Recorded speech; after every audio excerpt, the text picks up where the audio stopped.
Entonces allí está nuestro compañero Andy Olivera, que está haciendo una Andy Ferreira, que está haciendo una excelente tarea. Andy, ¿cómo te va? Buena mañana. ¿Qué información manejas desde ahí? ¿Cómo estás, Viviana? Buena mañana.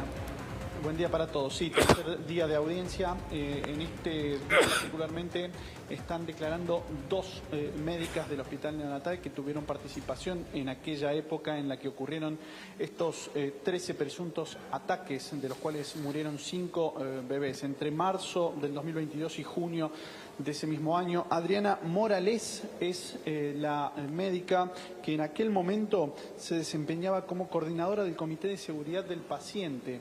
Está hablando ante el jurado popular, los 8 integrantes titulares y también ante el tribunal, pero está escuchando atentamente, por supuesto, Brenda Agüero, una de las 11 imputadas por homicidio, la que más altos cargos tiene por homicidio calificado, por presuntamente atentar contra estos 13 bebés. Bueno, Adriana Morales, y atención con esto porque este testimonio es realmente impactante, dijo hace un instante nomás que Benjamín, que es el segundo caso de muerte de estos 5 prácticamente en fila que ocurrieron en esos meses, tenía las piernas azuladas y edemas en su carita.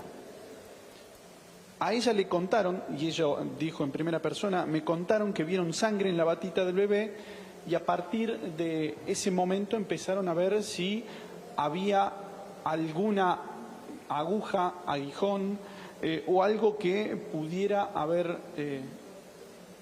lesionado. O sea, buscaban la picadura de algún insecto, Andy. ¿Buscaban la picadura de algún insecto? Exactamente. Vi una de las lesiones, relató esta médica, y parecía un pinchazo. Bueno, este es el caso de Benjamín.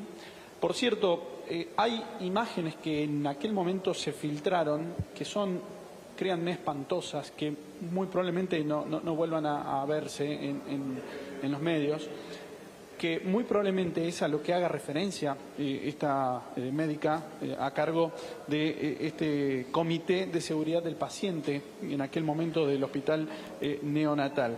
Bueno, es un testimonio fuerte, muy fuerte, teniendo en cuenta que en otros casos, otras médicas y personal de salud habían reportado prácticamente las mismas situaciones de síntomas corporales en los niños y niñas recién nacidos, casi todos ellos sanos, y además las descompensaciones que se produjeron prácticamente instantáneamente. Y quiero agregar lo siguiente, porque ella hizo mención a las 2 primeras muertes, la de Francisco y la de Benjamín, y también a una tercera que sobrevivió, la bebé Isabela, que tuvieron acidosis metabólica. Es lo que hizo referencia la médica cuando le hicieron los análisis pertinentes, lo que sería, en términos más estrictos, una hiperpotasemia. Pero no llegó a mencionar las causas, o tal vez lo esté haciendo en este momento, de esa posible hiperpotasemia, que, según entendieron en ese momento, le habría provocado una reacción anafiláctica, que es una reacción alérgica grave en todo el cuerpo a un químico que bueno, se había convertido ese químico en un alérgeno. Bueno, esto es lo que relató la mujer Ana Morales quiero decir bien correctamente el nombre, Adriana Morales, ante el jurado, ante el tribunal y ante Brenda Agüero, que estaba observando también qué es lo que estaba diciendo esta médica. Y por último, respecto a esta declaración, agrego, porque esto también es muy importante. El día 6 de mayo, cuando ya habían ocurrido muertes sospechosas, sí, esta misma médica, Adriana Morales, solicitó una reunión de urgencia con las autoridades del hospital. En ese momento declaró también que no pensaban que eran acciones criminales y a partir de ese momento ese informe que se solicitó a los médicos también de las diferentes áreas de neonatología y de obstetricia fueron elevadas a las autoridades para que tomaran cartas en el asunto. Tal vez una denuncia, bueno, eso es lo que reclaman algunos médicos. Ayer hablábamos para esta misma señal con una declarante médica, ella también, que dice, nosotros como médicos tenemos que ocuparnos de la atención de los bebés y de las madres. las autoridades de la institución son las que tenían que reportar las denuncias a la justicia. Bueno, en esa línea también está declarando en este momento Adriana Morales. Andy, quédate, por supuesto, porque es otro de los temas del día. El juicio que se sigue por la muerte de estos bebés es impresionante lo que estás relatando. Es impresionante para quienes somos madres y para quienes no tienen hijos, ¿no? Porque no hace falta ser madre o padre para lograr entender qué pudieron haber sentido esas familias cuando les comunicaron, primero que sus bebés habían fallecido después de haber nacido sanos, y luego de enterarse de toda esta información. Quédate, Andy. Gus, nos vamos a meter ahora en la mente, si podemos, vamos a bucear en la mente de la enfermera Brenda Agüero, que ayer declaró. Ayer tuvimos aquí la oportunidad de hablar con su abogado, el doctor Nievas, y dijo que la fiscal había sido muy dura en catalogarla a su defendida como asesina serial de bebés. ¿Te acordás? Exactamente, hablábamos con Gustavo Nievas y que también mencionaba en la entrevista que hacíamos con Andy Ferreira la cuestión del peritaje psiquiátrico psicológico, que sí, según el defensor de Brenda Agüero no había puesto en evidencia ninguna cuestión que la pudiera incriminar o que pudiera revelar un supuesto trastorno antisocial de la personalidad, o sea que era una psicópata.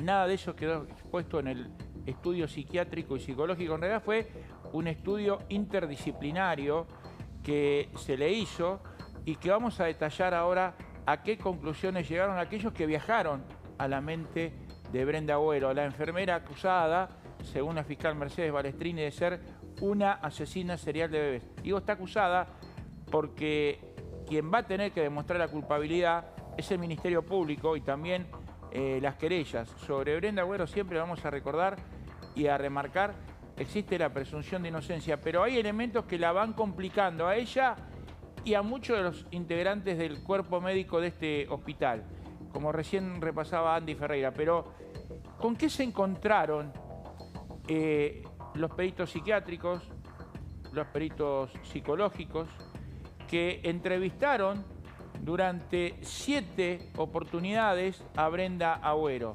Se realizaron 7 entrevistas a Brenda Agüero, la enfermera acusada.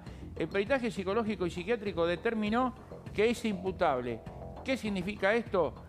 Que tiene dominio de sus actos, claro, que conduce sus acciones, que comprende la criminalidad de sus actos. Está ubicada en tiempo y espacio, ¿no? Exactamente. Bien. Esos son los 4 presupuestos que se determinan en esta entrevista. Pero también el informe interdisciplinario destacó y descartó que la acusada tuviera alguna patología de base. ¿Qué significa esto? No es esquizofrénica, no tiene ninguna enfermedad que lo hubiera derivado de una alteración mental, no es paranoide, tampoco tiene un trastorno psicológico, como podría ser una mujer antisocial, una persona antisocial que derive en una psicopatía. Conclusión del estudio. Comprende sus acciones, dirige sus actos, se detectó, y esto es importante, cierta resistencia a profundizar aspectos puntuales, respuestas contradictorias y una intención de manipular el curso de la entrevista. ¿Se acuerdan que ayer, cuando Brenda Agüero declaró, pusimos unas placas con el material que nos mandó Andy Ferreira, donde nada decía del tema de los bebés? Tiene que ver con esto. Se detectó cierta resistencia a profundizar aspectos puntuales, respuestas contradictorias y una intención de manipular el curso de la entrevista. ¿Esto la hace culpable? No, no la hace culpable porque nadie está obligado a declarar en contra de sí mismo, pero sí da un aspecto y un perfil de su personalidad. El tema de que se niega o tiene resistencia a profundizar ciertos aspectos puntuales, como pasó ayer cuando no quería hablar de los bebés, no mencionaba el hecho de que ella había recibido a los bebés, no mencionaba ese sustantivo tan importante como era un bebé. Ella habla de con niños. Lo que ella trabajó. Ella pone la palabra niño. Nunca jamás le hice daño a un niño. Pero no dijo nada de cuál fue su función. No. Dijo, yo acompañaba a las madres. Exacto. Pero muchas madres nos dicen que le entregaron a Brenda y esto lo vamos a escuchar en los testimonios, porque Adriana Morales es acusada, está dando una declaración indagatoria, que está haciendo salir a la luz toda esa pus que había, esa pudredumbre que había en el hospital y ese descontrol que había en el hospital materno infantil. Pero es importante esto, ¿lo hace culpable? No, pero pone al descubierto ciertos rasgos de su personalidad que tienen que ver, por ejemplo, con lo que manifestó Carlos Nagy, que es el abogado que representa a 4 de las madres de las víctimas, que dijo que a él le llamaba la atención, de acuerdo a todos los testimonios, que Brenda Agüero quería destacarse por encima de los demás, quería saber más que los médicos, veía cosas en los diagnósticos de los bebés que los médicos no observaban y no remarcaban. Y además, otro detalle, por lo que surge de los testimonios, cuando llegaron a la sala donde estaban los chiquitos, había frascos con potasio, ampollas de potasio, a las que le faltaban líquidos. Y lo que marcaba también recién Andy, ¿no?, que lo destacó la médica Adriana Morales, los pinchazos. Ese cuarto pinchazo que habrían recibido los bebés, que no tiene nada que ver con la vacuna de la BCG, con la vacuna contra la hepatitis y con el suministro de la vitamina K. Y que tampoco se trataba de un insecto, según recién nos decía Andy. En un ratito, ¿qué esconde el discurso de la enfermera Brenda Agüero? Lo vamos a estar analizando, desmenuzando con una perito en lingüística forense. Andy, volvemos a tomar contacto con vos allí desde Córdoba.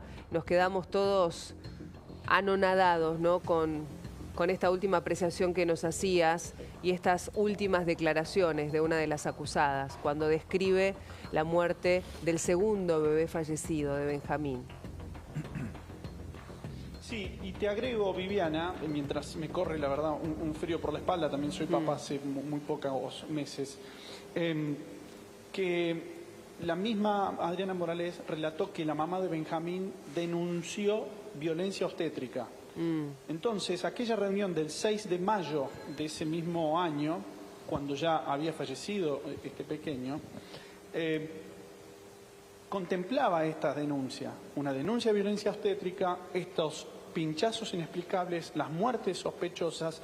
Sin embargo, reitero, el equipo de trabajo que incluía a la directora del hospital, Liliana Asís, a la jefa de neonatología, Marta Gómez Flores, ninguna persona integrante de este equipo, autoridades del hospital, sospecharon criminalidad. Siempre trataron de buscar una causa estrictamente médica para interpretar estas muertes. Bueno, después esta misma Adriana Morales se fue de vacaciones el día 20 de mayo, regresó el día 3 de junio, el día 6 fue la guardia más grave que ocurrió ese lunes 6 de junio del 2022, cuando hubo 4 casos, de los cuales 2 fallecieron por estos pinchazos inexplicables en el hospital neonatal. Y allí se radica esta denuncia o esta investigación formal ya con otra interpretación criminal. Pero ya habían pasado marzo, abril, mayo, junio. 4 meses. Poco más de 3 meses de esas primeras muertes que, insisto, se interpretaron inicialmente como una causa médica. Empezaba a generar ciertas dudas al respecto, por eso esa reunión del día 6 de mayo, pero nadie le sugirió a las autoridades, ni siquiera ellas por, digamos, acción propia, decidieron denunciar para que la justicia investigue. Y más temprano, el ministro de Salud, exministro de Salud, por cierto, Diego Cardoso, aquí en La Nación Más, dijo que él se enteró de estas muertes el día 7 de junio, cuando, bueno, ya habían sucedido las 5 muertes y ocurrido los 13 ataques en total. Pero qué error, ¿no? Le preguntamos, que un ministro de doctor, Salud... en el hospital... sí, decinos, Andy. Digo, cierro con esto. Le preguntamos, exministro, ¿usted sabía que en el hospital había una investigación administrativa para conocer las causas de las muertes de estos 5 bebés? No, nos respondió básicamente. Bueno, error. Digamos que todo tenía un techo en las autoridades del hospital neonatal, al menos hasta ese momento. Y es también la defensa del exministro, claro está, para eludir mayores responsabilidades. Claro. Esto también hay que Pero decirlo. vos como ministro de Salud de ese momento no podías estar ajeno a lo que sucedía ahí, ¿no? No, y el tema es este, se podían haber evitado más muertes.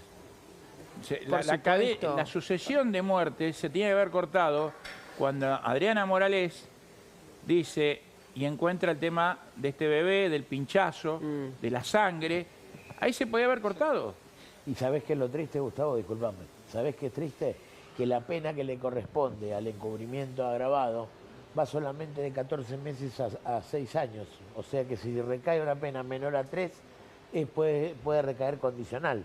Entonces, realmente, para hacer un encubrimiento con un delito precedente tan grave, es muy triste que los encubridores tengan una pena relativamente baja para el daño que se ocasionó.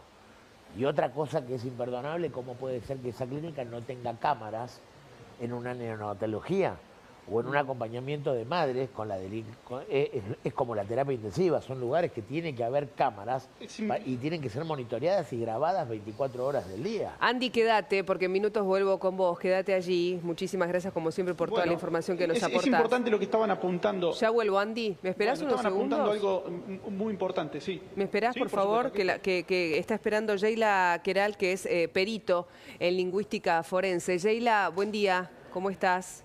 Hola, buenos días, un placer. Gracias por aguardarnos, porque, mira, allí lo tenemos en pantalla, la declaración de la enfermera.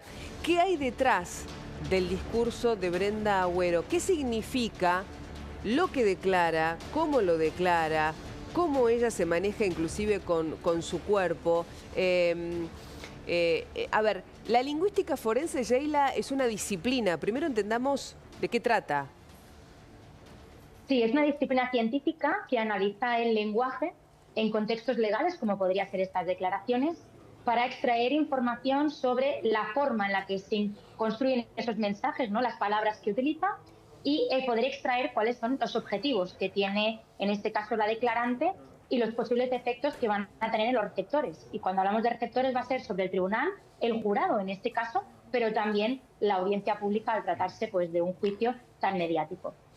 Mira, vamos a poner en pantalla para repasar con vos y con nuestros televidentes, Sheila, parte de la declaración de Brenda Agüero. Por ejemplo, ella dijo ayer en un momento, nunca jamás le hice daño a nadie, y mucho menos a un niño. Recién lo remarcábamos con mi compañero, con Gustavo. Ella nunca pone en su relato la palabra bebé. Sí, ella tiene pues varios objetivos, ¿no? Y esta frase justamente va sobre el objetivo de apelar emocionalmente, pero también moralmente a las personas, ¿no? Subrayar ese compromiso con la profesión, con el sufrimiento personal. Y en este caso esas palabras apelan directamente a los valores éticos universales, ¿no? De que tenemos que proteger a los más vulnerables como son los niños. ¿Por qué utiliza niños y no bebés? Porque generalmente a nivel semántico las connotaciones que tiene para el público es diferente, ¿no? Hablar de un bebé pues es una persona más vulnerable y hace que las personas tengamos una reacción más visceral sobre esos hechos, ¿no? Y por lo tanto, quizá de forma consciente o inconsciente, no lo sabemos, está utilizando la palabra niño en lugar de bebé justamente por eso, ¿no? Para distanciarse de esos menores, ¿no? A los que ha podido hacer daño. Ahora, ¿todo este relato está estudiado, acordado previamente con ella y con su abogado, o es una característica de su personalidad en ese momento hablar de esa manera y ponerse siempre en el lugar de víctima, ¿no? O sea, ella en un momento dice, nunca pude volver a ser lo que tanto amaba hacer y por lo que tanto luché, como que el relato se centra en su persona y no en los 5 bebés fallecidos. Claro, no podemos saberlo en este momento porque todavía tenemos muy poquito material, si es algo pactado con el abogado o es algo que ella hace de forma deliberada, pero sí que es verdad que es un lenguaje que es muy directo, muy emocional, ¿no? Que apela a todas aquellas personas que lo están escuchando, ¿no? Sobre esos valores éticos universales, como podría ser el cuidado de los niños, pero también esa imagen de víctima, ¿no? Ese compromiso profesional. Exacto. Y que al final lo que quiere buscar con estas frases es generar esa simpatía, ¿no? Y proyectar una imagen de inocencia moral, en muchos casos. En otro momento de la declaración, y ahí lo ponemos en pantalla para compartir con vos, Sheila, y para analizarlo, vos ya lo has hecho previamente, Brenda Agüero dice, hoy no podría volver a tocar a un niño, no podría volver a hacer lo que tanto quería, y esto que yo te mencionaba, por lo que tanto luché. Sí, en este caso pues serían acusaciones mientras una incapacidad declarada para interactuar, ¿no?, con esos niños, pues que evidencia al final el impacto emocional que ha tenido la situación sobre ella, ¿no? Se está posicionando de nuevo pues como una víctima, ¿no? Claro. Sitúa una narrativa, una dicotomía entre su sacrificio profesional y su tragedia personal al mismo tiempo, ¿no? Y de nuevo es un recurso que genera empatía por destacar su pasión por la neonatología como un eje central de la identidad, y la cual está perdiendo debido pues a todas esas acusaciones que están vertiendo sobre ella, según ella, de forma falsa. A ver, vamos a seguir repasando con Sheila otros momentos de la declaración. Las muertes de los bebés existieron, de eso no hay duda. Bueno, acá sí utiliza el término bebés. Sí, aquí sería una segunda estrategia, un segundo objetivo que ella tiene, Sí. que es distanciarse de los hechos, ¿no? Ella sí que es verdad que admite que hay unos hechos, pero ella no asume la culpabilidad o la responsabilidad sobre los mismos, ¿no? Es una de las estrategias más evidentes del discurso de Agüero, y en este caso lo que hace con esta frase es evitar implicarse directamente sobre los actos, ¿no? Reconoce de forma objetiva que que hay eso esos pasó, hechos, claro. exactamente, y busca proyectar esa credibilidad, pero al mismo tiempo ella tiene esta negativa de responsabilidad, ¿no? A ver, qué interesante lo que nos estás planteando, Sheila. Mira, la próxima placa. Las muertes de los bebés existieron, de eso no hay duda, que recién la compartíamos. A ver la siguiente. No entiendo cómo una persona sana que nunca tuvo problemas de pronto salga a matar, dice ella, ¿no? Se pregunta sobre, digamos, de lo que se le acusa. Exactamente, es una pregunta retórica, ¿no?, que lo que hace es introducir una contradicción lógica, ¿no?, que en la que todos vamos a coincidir, y es una narrativa acusatoria, ¿no? Al final es una estrategia contra esa narrativa acusatoria hacia ella, y busca sembrar dudas sobre la posibilidad de que ella sea la culpable, ¿no? El uso de este tipo de enunciados impersonales, preguntas retóricas, como podría ser este caso, es una herramienta clave en una estrategia de distanciamiento, ¿no? Son tácticas que le permiten participar en la narrativa de los hechos, pero sin asumir esa conexión entre las acciones que se le imputan y los hechos que han sido probados, como podrían ser las muertes. O sea, Gus, en relación a lo que menciona Sheila, ella todo el tiempo trata de correrse de ese lugar y dejarnos a nosotros la inquietud ¿de verdad ustedes creen como sociedad, como medios, que una persona que no tiene antecedentes, que trabajó toda su vida para esto, va a salir un día, se va a despertar con intenciones de matar a 5 bebés? Es la estrategia, apunta a eso. Ella plantea eso. A ver, todos los acusados niegan los hechos, se corren lo más lejos posible de los episodios por los cuales están acusados. Es lógico que haga esto, y tiene que ver más que nada con la necesidad de defenderse ante la posibilidad de que pueda recibir una condena que es nada más y nada menos que prisión perpetua, si es que la declaran culpable. Yo insisto con esto. Dicen que hay mucha prueba. Para mí es poco lo que hay. Es poco lo que hay. Y va a ser clave. Yo le quiero preguntar a Sheila, de alguna manera, ¿alguien puede utilizar como elemento, como prueba, indicio, el lenguaje corporal de la acusada o algo que esté diciendo y su forma de declarar en el debate, o sirve para tener únicamente una orientación? Puede servir para tener una orientación, pero por supuesto también puede servir como una prueba pericial. De hecho, una de las ramas de la lingüística forense justamente se trata de eso, ¿no?, de analizar el lenguaje verbal, en este caso, en los tipos de procedimientos, ya sea en las declaraciones policiales, pero también en las declaraciones judiciales. O sea, la pregunta, por ahí la expresé mal, es, de repente Brenda, en su discurso, puede ella sentirse que declara de forma segura, pero vos o un colega tuyo como peritos lingüísticos, advierten cierta falla, cierta resquicio o cierto, básicamente, grieta, a eso iba, en la línea discursiva. Entonces ustedes le pueden decir, vayan por ahí a los investigadores, ahí hay algo que ella está ocultando, hay algo que no cierra. ¿Es básicamente ese el trabajo también? Exactamente, sí. Muchas veces hacemos análisis de falta de verosimilitud en el discurso, ¿no?, la falta de credibilidad en las palabras que está enunciando esa persona. Sheila, está con nosotros el doctor Leonardo Sigal, que es abogado, penalista, y quería aportar algo también, doctor. Sí, a ver, lo que a mí me llama la atención, que creo que ella, a ver, ellos dijeron que era por razones políticas, que están encubriendo con este juicio toda una serie de razones políticas, que había irregularidades con el tema de los lotes que estaban vencidos. Ahora, lo que no, que había mala asepsia en la clínica. Sí. Lo que no pueden explicar es cómo cesaron las muertes una vez que esto se descubrió y ella fue detenida y desplazada. Entonces, eso es algo que no lo puede explicar de ninguna manera. Otra cosa, ella accedió a unos PDF que ella dice que fue un curso que hizo. En el, Y que se los mandó una colega que había hecho un curso en el Garrahan. Exacto, en octubre del 2021. Que ella no entró a googlear y bajó información, Ahora, sino que esa información se la enviaron. Exacto, Dijo ayer por su WhatsApp. abogado. ¿Cómo lo explica? Por WhatsApp. A ver, 2 más 2 da 4. Si vos tenés muertes por una hiperpotasomía, vos no podés después decir que esos PDF fue para un curso. O sea, está directamente relacionado. Para Los usted, PDF... a ver, para usted, doctor, ¿hay Sí. prueba o no hay prueba, por lo que sabe hasta ahora, para condenar a... Para mí, a mi entender, sí. ¿Sí? A mi entender, sí. El solo hecho de tener los PDF, los pinchazos en zonas exógenas, Pero las no sabe, mangas largas... no hay nadie que haya visto a Brenda Agüero aplicarle un No, pinchazo a los bebés. perfecto, pero sí tenía una manga larga y aducen que lo que hacía era ocultar las jeringas y lo que hacía era cuando levantaba a los chicos los inyectaba y eso cuadra perfectamente con un pinchazo que uno de los chicos fue al hueso y es más, de hecho fue lo que lo salvó porque se absorbió el potasio lento por haber tocado el hueso y los pinchazos en zonas exógenas.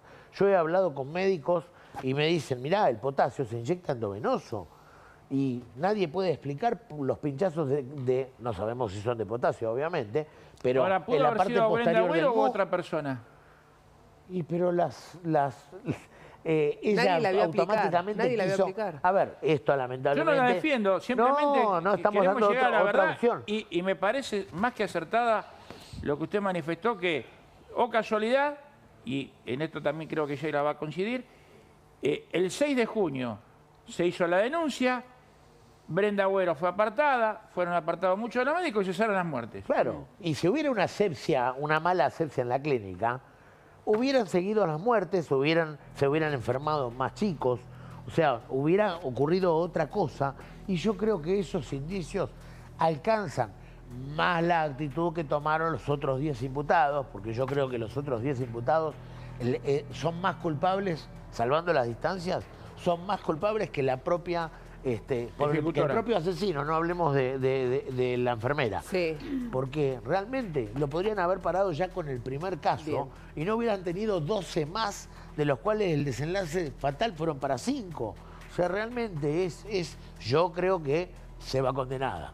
Gracias, Eso es doctor. Sheila, apreciación mía. compartimos Gracias con a vos, ustedes. mirá, la última placa en donde ella dice ayer en parte de su declaración, esta es la posibilidad que tengo para defenderme. Me dieron de todos lados. Ella cuenta en su momento que estudiar abogacía en la cárcel le salvó la vida y cuando dice me dieron de todos lados, por supuesto que hace referencia a los medios de comunicación, porque ayer el doctor Nivas, su propio abogado, también nos aclaró esto, ¿no? Claro, esto sería una de las estrategias de, una lucha por defenderse, ¿no? De resiliencia y de proactividad que ya Sí. está mostrando, ¿no? Lo que hace es proyectar una imagen de fortaleza, de determinación. Además, esa decisión de estudiar abogacía dentro de lo penal, pues es una narrativa al final de superación, de preparación para enfrentar el juicio. Y lo que hace con este lenguaje es destacar un enfoque activo, optimista, que contrasta con las acusaciones, ¿no? Combina resiliencia con vulnerabilidad e intenta generar pues, respeto, empatía y además mostrar este análisis crítico por desplazar parte de la responsabilidad hacia las instituciones externas, ¿no? Posicionarse como una víctima de la narrativa mediática y también del sistema judicial, ¿no? Y por lo tanto lo que pide también en cierta manera es restaurar esa reputación y cuestionar la legitimidad de las acusaciones. Muy interesante, Sheila, gracias por el contacto y por ayudarnos a analizar junto con vos, que sos perito en lingüística forense, parte del relato de ayer y el descargo de Brenda Agüero. Gracias. A vosotros. En minutos vamos a volver a Córdoba.